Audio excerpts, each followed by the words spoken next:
Topic आ रहे हैं, कितने आ रहे हैं? लेट्स इमेजिन एक पेपर में कई सारे होते हैं, पी भी होता है, सी भी होता है, बी भी होता है, बोलो हाँ या ना। लेट्स इमेजिन 12 टॉपिक आ रहे हैं, कितने आ रहे हैं? लेट्स इमेजिन अब आप क्या करना, उन 12 टॉपिक्स में से सेक्शन बना लेना, इजीएस्ट का, मीडियम, मॉडरेट का और आखिरी सेक्शन बनाना टफ का। क्लियर है? अब जो इजीएस्ट है उसमें भी एक एक सेक्शन बनाना, ये सिलेबस मिलते ही आप अपना प्लानिंग कर लेना।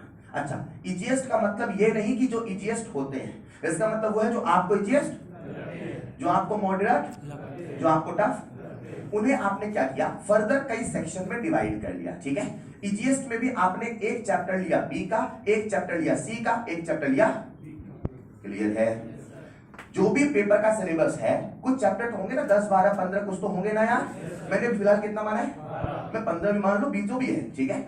मैंने भी 12 लेके समझाना चाहा है, तो इजीएस्ट में डिवाइड कर ले, मॉडरेट और टफ में डिवाइड कर ले। अब सबके सेक्शन बना ले। टोटल कितने चैप्टर हैं? कितने सेक्शन बनने वाले? बोलो ना। 3। एक तो बना इजी का, एक तो बना मॉडरेट का, एक तो बना, इसमें भी पी का एक चैप्टर, सी का एक चैप्टर, बी का एक चैप्टर बस। ठीक है? इसमें भी पी का एक चैप्टर, सी का एक चैप्टर, बी का एक चैप्टर। चलेगा प्यारे बच्चों? ज्यादा क्लियर है? अब कितने चैप्टर खत्म हुए? अभी कितने बचे? और वो जो 3 है, या तो ई में होंगे, या तो एम में होंगे, या तो टी में होंगे। बोलो ना यार, पक्का? और वो तीनों में हो सकता है 3 के तीनों पी के हो, क्या हो सकता है 2 पी के, 1 बायो के, 1 बी के, 1 सी के, समझ पाए क्या? जो भी है, अब पहले तो 3-3 का सेट बनाए, फिर 2-2 का सेट बनाए, फिर 1-1 का सेट बनाए। नहीं समझे? लेट्स इमेजिन मैंने प्यारे बच्चों अभी इसके बाद 3 चैप्टर बचे थे, तो एक यहां लिखा, एक यहां लिखा, एक यहां लिखा। हो सकता था आपको तीनों यहां लिखने पड़े, हो सकता था आपको तीनों, समझ पाए ना? हो सकता है तीनों, या हो सकता तो यहां एक, यहां एक, यहां हो सकता है एक, यहां, समझ पाए क्या? कॉम्बिनेशन हो गए कई सारे, व्हाटएवर जो भी है। अब आपने सबसे पहले अपनी प्लानिंग कर ली, कर ली क्या? कर ली क्या?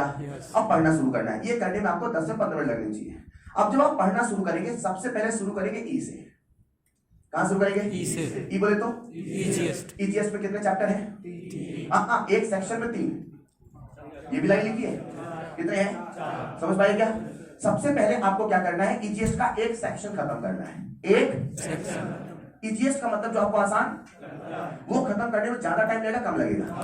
परफेक्ट। तो इजीएस्ट टॉपिक आपने चुना, आपने सीधे उसका मॉड्यूल सॉल्व करना शुरू किया।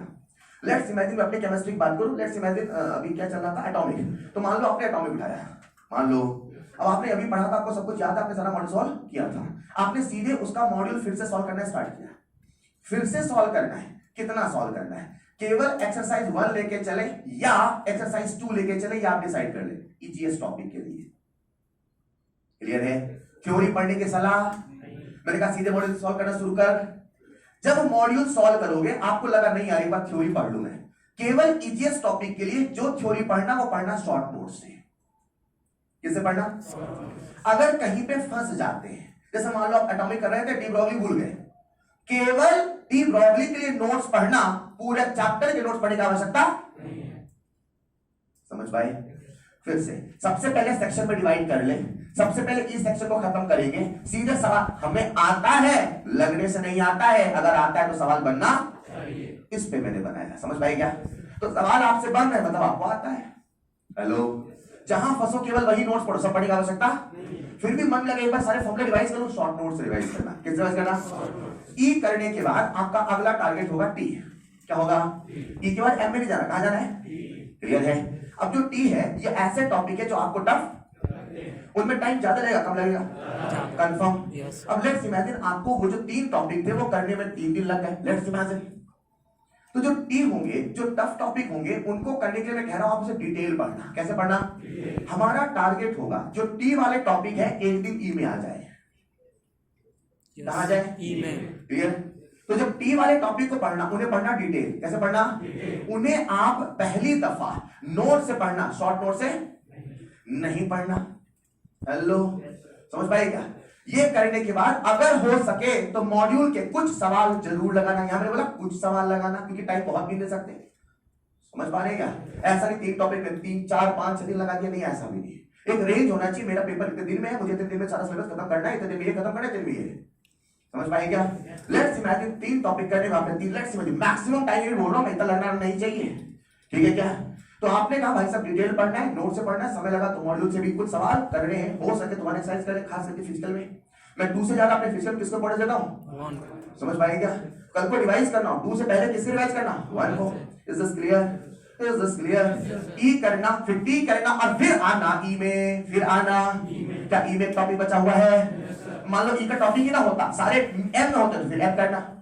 सीक्वेंस पहले फिर लॉजिक ये है कि आपका टाइम कम में ज्यादा चैप्टर हो, क्योंकि ई वाले चैप्टर 4 घंटे में हो गए, 4 घंटे में। टी में टाइम ज्यादा लगा, तो परेशान यार मैंने 3 दिन में 3 ही चैप्टर किए, फिर से उठा लिया ई, फिर से उठा लिया, तो आपके जल्दी जल्दी ई वाले हो जाएंगे, हाँ या ना? ई का मतलब जो आपको आसान, इज दिस क्लियर? पक्का। आगे शॉर्ट नोट्स का यूज केवल कहां करना है, ई में। तो बिना थ्योरी पढ़े सीधे लगाना सवाल, जहां फंस जाओ केवल वही पढ़ना थ्योरी, पूरी थ्योरी पढ़ने की आवश्यकता क्लियर है? फिर आना है अपने को डी में, फिर ई में, और फिर आना है एम में। फिर किस में आना है? जब एम पढ़े तो वो एम आप अपने हिसाब से देख ले, जहां हो सके नोट्स पढ़े, जहां हो सके शॉर्ट नोट्स पढ़े। कुछ चैप्टर ऐसे भी होंगे जो आपको कुछ नहीं आता होगा, मतलब न्यूमेरिकल लगाना होगा, वो कर ले। किसी की थ्योरी भूल गई है वो याद कर ले, जैसे मान लो कोई एम में टॉपिक है थ्योरेटिकल, केवल थ्योरी पढ़ ले, समझ पाए क्या? शॉर्ट नोट्स का यूज केवल कहां करना है, समझ पाए क्या? और आपका टारगेट होना चाहिए जो टी है, जो एम है, वो भी एक दिन कहां आ जाए, तो आप कैसे रिवाइज करेंगे, शॉर्ट नोट्स से। चलेगा पक्का शॉर्ट नोट्स को। अच्छा, ये सब करने के बाद हमेशा 3-3 घंटे में रिवीजन करना है। सबसे अहम पॉइंट, हमेशा 3-3 घंटे में, आपने 3 घंटे पढ़ाई करी, राइट?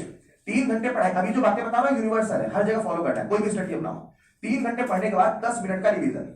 आपने क्या पढ़ा, ये पढ़ा, फिर ये पढ़ा, फिर ये पढ़ा, फिर ये था, फिर ये था, ये था, नोट्स ऐसे करेंगे, क्लियर? तो 3 घंटे के बाद ब्रेक नहीं बोला मैंने, क्या बोला? वो रिवीजन ब्रेक में कर ले, कैसे करे रिवीजन जरूर करना है, नंबर 1। नंबर 2, जब भी प्यारे बच्चों आप पढ़ेंगे तो हमेशा याद रखिएगा, अगर कोई टफ चीज कर रहे हैं, जैसे अक्सर फिजिक्स और फिजिकल की बात करूं मैं, ठीक है? तो फिजिक्स और फिजिकल के लिए आपने एक्सरसाइज 1 लगाया, राइट? एक्सरसाइज 1 लगाने के तुरंत बाद, क्या बोला मैंने?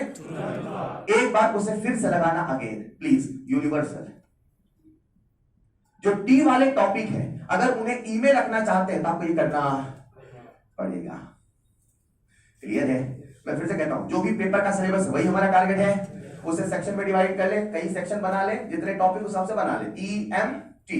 सबसे पहले किसे करेंगे, वो थ्योरी पढ़ेंगे, सीधे सवाल, सीधे क्लियर है? अगर कहीं फंस जाओ केवल वही पढ़ना, अगर लगे शॉर्ट नोट से पढ़ लेना, मेन नोट से पढ़ने की आवश्यकता फिर आना है। उसके बाद टी में, वो कैसे पढ़ना, जल्दी जल्दी डिटेल में, लिख लिख के पढ़े, बार बार पढ़े, बोल बोल के पढ़े, रट रट के पढ़े, जैसे पढ़ना वैसे पढ़े, कसम खा के पढ़े, लेकिन ऐसे पढ़े, डिटेल पढ़े, क्लियर है? उसके बाद फिर से ई, फिर से एम एंड सो ऑन, चलेगा? शॉर्ट नोट्स का यूज मैक्सिमम करें, लेकिन तभी करें जब आपको चीजें याद हो। शॉर्ट नोट से थ्योरी पढ़े नहीं, शॉर्ट नोट्स बस रिवीजन में यूज करें। Is this clear? पक्का? दैट्स ऑल फॉर टुडे, और आप सबको बहुत बहुत शुभकामनाएं, पढ़ते रहें। आप सबने साल भर बहुत अच्छा किया है, वैसे सर को बोल रखा था 6.5, और आप सबने सच में बहुत अच्छी पढ़ाई करी है, तभी आपके एवरेज नंबर हमेशा सबसे ऊपर रहते थे। किसी एक बच्चे कारण, सबके कारण, पर एवरेज में आप सबसे ऊपर रहते थे। 2 बार आप पीछे हुए थे, एक ऑनलाइन में अपनी ईमानदारी दिखा दी ऐसा है, और एक बार और हुए थे, इस बार आपका एवरेज नंबर गिरा था, लेकिन ओवरऑल आप अच्छे ही थे, मतलब एवरेज नंबर गिरा था इस बार जरूर। तो कहने का मतलब ये है, आप अपने पर विश्वास रखें, आपने बहुत अच्छा किया है। ऐसा नहीं बार बार अपने ऊपर डाउट नहीं करना है, पता नहीं कैसे होगा, अच्छा कर रहे तो करें, कभी अपनी तारीफ भी किया करते यार, क्या बढ़िया पढ़ रहा हूँ यार मैं, हमेशा अपने ऊपर है डाउट, हमेशा क्या रहा हूँ मैं जीवन में, समझ पा रहे क्या? तो आप सबने बहुत अच्छा किया। और सबसे अहम बात जो मैं आपसे शेयर करूंगा वो ये कि जो वैल्यू है वो प्लेस और टाइम दोनों पे डिपेंड करती है, प्लेस और दोनों पे डिपेंड। मतलब मैं क्या कहना चाहता हूं, आपकी जो वैल्यू है वो एक पर्टिकुलर टाइम पे, एक पर्टिकुलर प्लेस में मिलेगी। हो सकता है वो तुरंत मिले, या हो सकता है जब मिले, बट की पेशेंस वो जरूर मिलती है। ऐसा नहीं होता कि तुरंत चीजें हो जाए, मतलब पेशेंस रखना पड़ेगा, मानना पड़ेगा। आपने पहले दिन से लेकर आखिरी दिन तक कंसिस्टेंटली मेहनत की है, बहुत बड़ी बात है, वरना चलते तो बहुत है और बीच में छूटते जाते हैं। समझ पा रहे हैं क्या? मतलब देखो ना, शुरू में बनाते थे कैसा कैसा बैच रहता था, ये बहुत बड़ी बात है यार, ये लगन की बात है, ये डेडिकेशन बात है। हाउ मच सीरियस, मैं नहीं कह रहा हूँ जो बच्चे नहीं आ रहे पढ़ नहीं रहे। जैसे बच्चा मुझे आपके बैच का मिला, वो ऑनलाइन पढ़ रहा था, बोले सर मुझे कहीं से मैं ठीक है पढ़ो, वैसे पढ़ो। कहने का मतलब क्या है, वो पढ़ रहा है, वो गलत नहीं था, वो भी इस क्लास में इंक्लूड है। मेरा कहने का मतलब ये, मैं उनकी बात कर रहा हूँ जिन्होंने पढ़ाई छोड़ी थी। समझ पा रहे क्या? तो चलते बहुत है लेकिन बीच में छूट जाते हैं। तो यार ये डेडिकेशन, ये जो आपने दिखाया है शुरू से लेकर लास्ट तक, ये काबिल तारीफ है। और बेशक आपकी जो मेहनत है वो कहीं ना कहीं आपको पे करेगी, और ऑफकोर्स नीड टू पे करेगी। तो ये वादा करें कि आप सब विक्ट्री सेलिब्रेशन मिल रहे हैं? पक्का? आपको पता है इस बार विक्ट्री सेलिब्रेशन होने वाला है। लास्ट टाइम वो कोविड के चक्कर में हो नहीं पाया था, पर अब कोविड के नॉर्म्स धीरे धीरे कम हो रहे हैं, तो ऑफ कोर्स इस बार होगा ही होगा और आप सब मिल रहे हैं विक्ट्री सेलिब्रेशन में, हाँ या ना? लास्ट मोमेंट तक पूरी ताकत से, पूरी मेहनत से मेहनत करें, चाहे जो हो जाए मुझे करना है, चाहे जो हो जाए मुझे करना है, चाहे जो हो जाए मुझे करना है, बस यही दिमाग में होना चाहिए, ठीक है क्या? तो आप सभी को बहुत बहुत शुभकामनाएं। That's all for today. गाना यार एक बार गाया था आपके बैच में, गाना गवाते हैं आप।